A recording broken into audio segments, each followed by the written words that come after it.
Now, if you see his back legs, this is Murray, by the way, and Murray is very anxious and nervous around other people. Now, in this video, let's come up to me.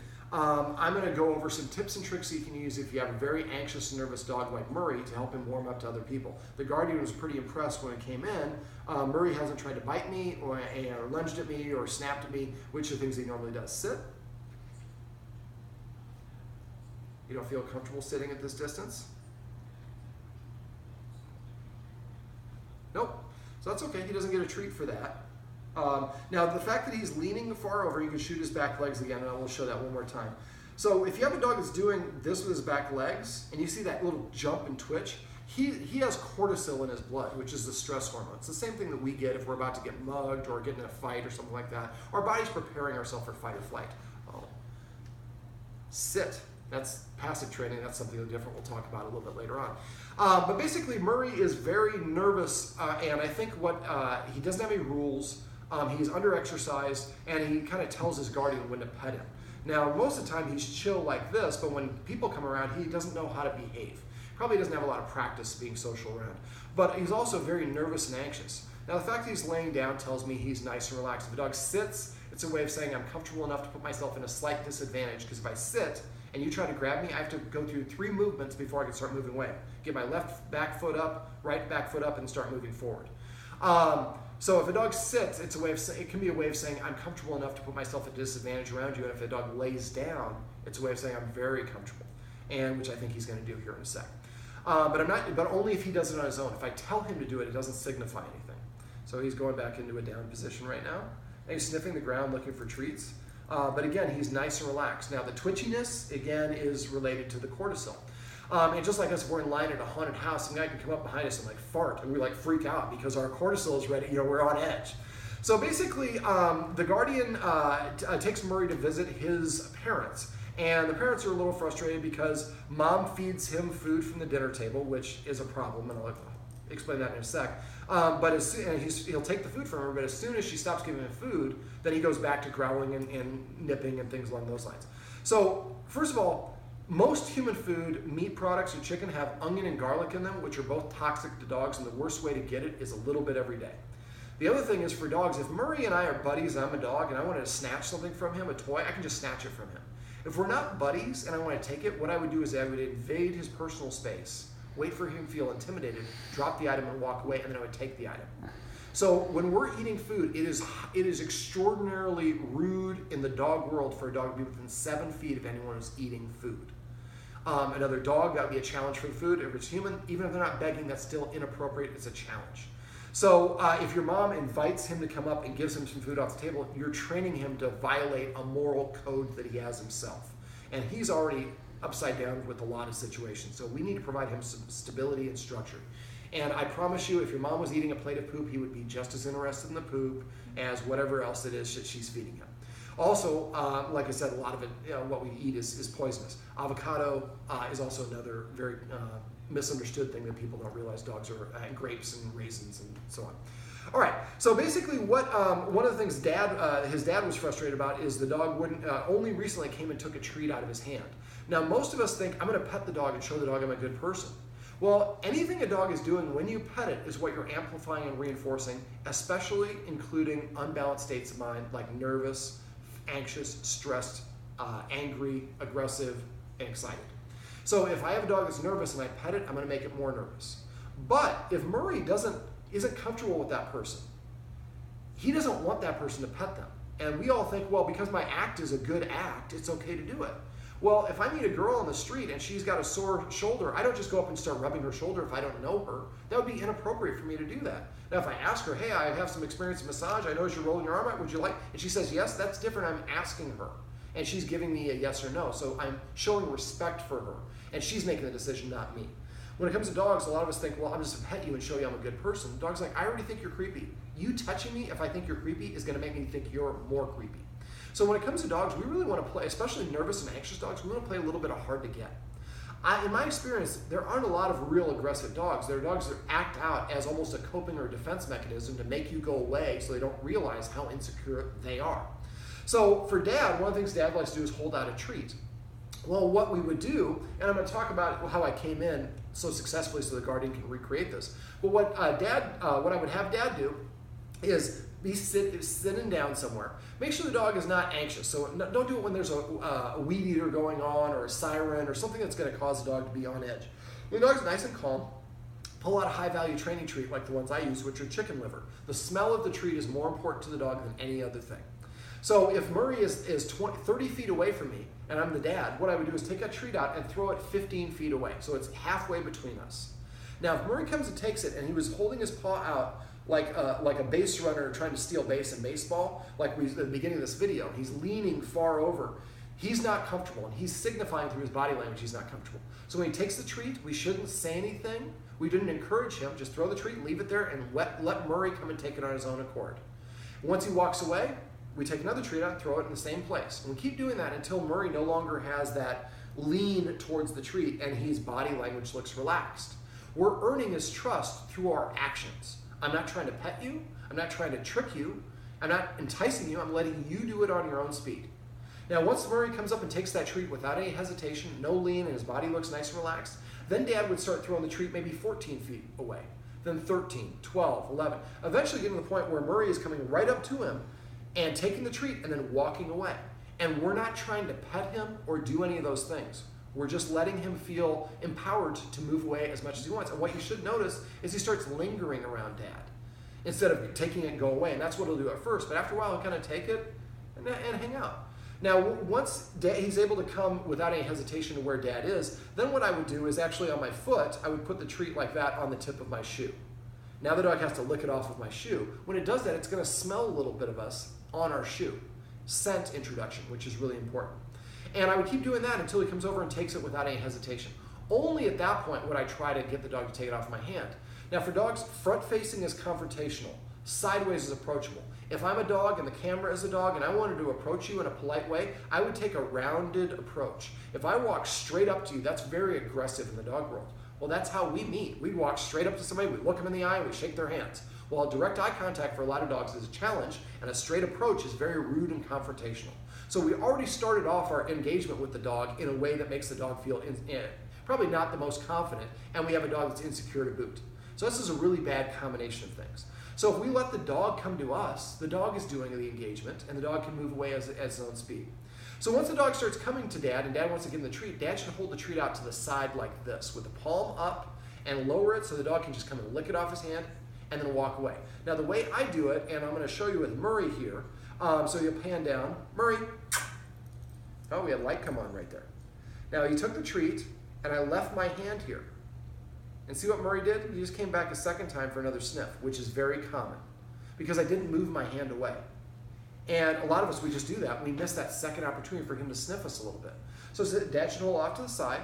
Now, if Murray won't come and take it, the lower we go, the more appealing it is for the dog. Watch this.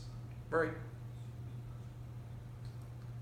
So the lower you go, you might have to go all the way to the floor, but the lower it is, the more the dog thinks it's for him. So let Murray come over and take it, and if you won't take it off your hand, go back to putting it on your foot until he's nice and relaxed. When he's taken off your hand here, after a while, when he starts coming towards you, and when he's coming up and nudging the person, that's the only time. At that point, that's when the person should reach for him to pet him. But if the dog backs up, if it turns its head to the side, if it licks its lips, if it shows its teeth, if it starts breathing really heavily, all these things are indications that the dog is uncomfortable with that activity. So when I reach for the dog, the first couple times, I'm going to wait for the dog to initiate contact with me first. And when I reach for him, I'm going to stop about halfway and see how he's leaning forward, and he came towards me. And he's licking me a little bit, and then I can go. And you see how he turned his head to the side right there? That was a signal, I don't feel comfortable with you touching me. I'm showing him respect and earning more trust by not doing that. So we have to go at the dog's pace. Now, if your dad and mom do this, and mom should definitely stop feeding food from the table because I promise you it's not helping, and it's obviously not working. Mom's goal with that, crash. Mom's goal with that is to make friends with him, but it's not working. And Mom's been doing it for a while, so let's use this approach. Mom can do the same exact thing. And I do this with a lot of dogs that are afraid of motorcycles or different things. We want the dog to practice approaching and then moving away at their own volition. And then getting a little closer and a little closer where the dog does all the work and the dog is in charge. That makes the dog feel empowered. Now what I did when I came in was I opened the door and Murray was kind of barking, but he was up on the steps. We're on a split level. And so I took out 2 of these high-value training treats and I threw them on the ground. Now, Murray didn't even see him, or if he saw him, he was so worked up because of the cortisol in his blood, he wasn't interested in taking them. So I went back outside and closed the door. I didn't even step in. I just opened the door, threw him in, closed the door. And I waited, and Murray kind of came down, and then the guardian, there was a little confusion about putting him on leash, and we had left him off leash. And then the guardian picked up one of the treats to give it to him, and he wouldn't take it. Again, too worked up. Just like us, we get in a fight, we're not hungry during that moment. So we waited a little bit, and I opened the door, and I stuck my leg through, and I was wearing pants that I wore to yesterday's session, where I am wearing. And I also have dogs myself, so it's loaded up with a lot of dog smells. So if your dad has a dog, or if you can go to a neighbor's dog and have the dog jump up on his shins a little bit and put a little bit of that scent, that makes him a little bit more authorized in the dog's mind. So basically what I did is I let the dog sniff me, and I didn't try to pet him, and I didn't look directly at him, and I didn't offer any encouragement. And then he walked away, and then the guardian picked up the treat and tried a second time. This time he took the treat out of his guardian's hand. And then we did a second treat, and he took that. Then what I did is I had the guardian put him on a leash. I had the guardian walk outside with me, so it's not a traumatic experience. The dog followed. And as soon as we were outside, I took the leash, and I walked down the street, and the guardian went back inside. All I did is walk to the corner, walked up, and there was a little spot of shade. I sat down in the shade. I let Murray come up and sniff me. I didn't tell him to. I waited for him to initiate with me. I reached over, gave him a treat, gave him another treat, and he sniffed around. He got practice moving away. And then when we came inside, I was petting him, and his guardian kind of looked at me like I was crazy. He was like, nobody does that.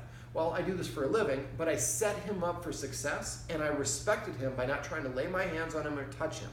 And so if you have a nervous dog, the more you give them space. And the other benefit of doing it outside is, number one, there's a lot of distractions, the sights, sounds, and smells of outside. Also, it's a bigger environment. For dogs, the more enclosed the environment is, the more constricted they are and the more twitchy they are. He's already kind of a smaller breed dog, so he's already kind of twitchy because they're lower on the food chain. And then we have a situation where we're inside his home, so this is his area where I think he thinks he's the guard dog. So we take those things away. We go for a little bit of a walk. So when you go to your parents' house, if your parents have the ability to do this, I would maybe, before you even go in the house, have mom or dad take the leash and walk him around the block. Dogs get over things by literally moving forward. People look at me like I'm crazy. If I have a dog that's fearful of thunderstorms, the best thing you do is take the dog out for a half-an-hour walk during the thunderstorm. Now, we don't want them to get injured or hurt, obviously, but dogs get over things by moving forward, and they see the lightning, they hear the thunder, and nothing bad happens, and they're moving forward, so it helps them get over it. And after enough practice and repetition, the dog, it's thunder or lightning. So again, I reached out. He said, I'm not comfortable. I left my hand here. He turned away a little bit, but his body language looks nice and relaxed, and he didn't try to move further away. So if we can have mom and dad walking him and doing this treat thing, I bet you within a couple visits, he's coming up to them and wanting them to pet and feeling very calm and comfortable. Now, the rest of this session, I'm going to go over the importance of rules and structure, how to reward desired actions and behaviors, and those are all very important things. A lot of us, we only give our dog attention when it's misbehaving. And for dogs, attention itself is validating. So if it steals your slippers and you yell at it or get up and chase it, well, that was fun for the dog or engaging. But if the dog comes and sits in front of us, a lot of times we just ignore it. So anytime your dog does something you like, I want you to pet your dog within 3 seconds of it doing it. Right now, he just laid down. I would reach over if I wasn't so far away. That would spook him. But I'd reach over and pet him, and I would say the word crash. I like using fun words. Crash means lay down to my dogs. If he sits, pet him under his chin and say sit. When he comes to you on his own, you didn't ask him to, you didn't lure him, he just happened to walk over to you, pet him and say come. It's like cheating, because the end result is still what you're looking for. And what you're doing is you have 3 seconds to correct or reward your dog. So if every time your dog sits, you pet it and say sit, your dog's like, you know what? My guardian really likes it when I sit. My guardian really likes it when I come to them. My guardian really likes it when I lay down. Now I know what I can do to make my guardian happy.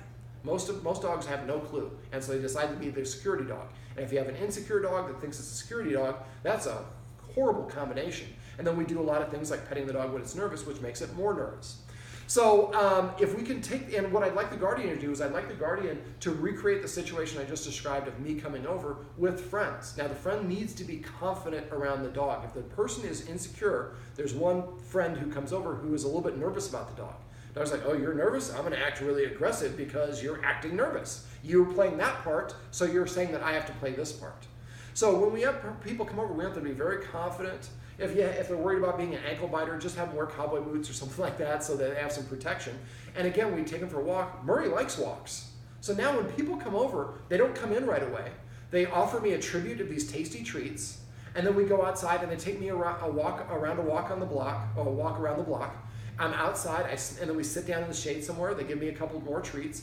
And when I'm completely relaxed, then we come in the house.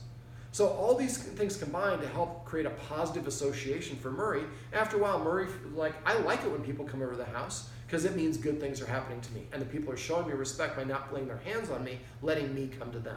After a while, he'll just naturally come up to them, and he's practiced doing that, and he has a positive association. So I'd like the guardian at least once a week, but I'd like you to try to arrange 2 or 3 times a week where we have somebody come over and take him out for that walk and then sit down here. Now, when the person's here, one thing we want to avoid doing is any sudden movements. I can get away with it because I kind of already made friends with him. But if the person gets up suddenly or sneezes, I think he's on edge, and I think he thinks his job is to be control of the guest. And so if the guest gets up unexpectedly, he lunges at them, he snaps at them. And I think part of it is he's so on edge, and part of it is he's gotten practice doing that. But as we flip the leader-follower dynamic by enforcing rules and petting with a purpose and all the other things I'm going to go over off camera, eventually Murray takes more of a follower's position, and then he doesn't think it's his job to be in charge of protection or to correct the guests as they come around. So try for the next month to have 2 or 3 people come by a week, not the same day, sprinkle it out. And you can put him in a position to succeed by maybe an hour before they come over. Take him for a short walk around the block as well. Burn a little excess energy. All right, Murray, let's come get you over here so we can wrap up this video. Let's do that. I just want you to turn around, buddy. See that lean, he's still uncomfortable. Well, this is Murray, sit. And he's an awfully cute dog. And these are some tips and tricks you can help if you have a very nervous or anxious dog around new people.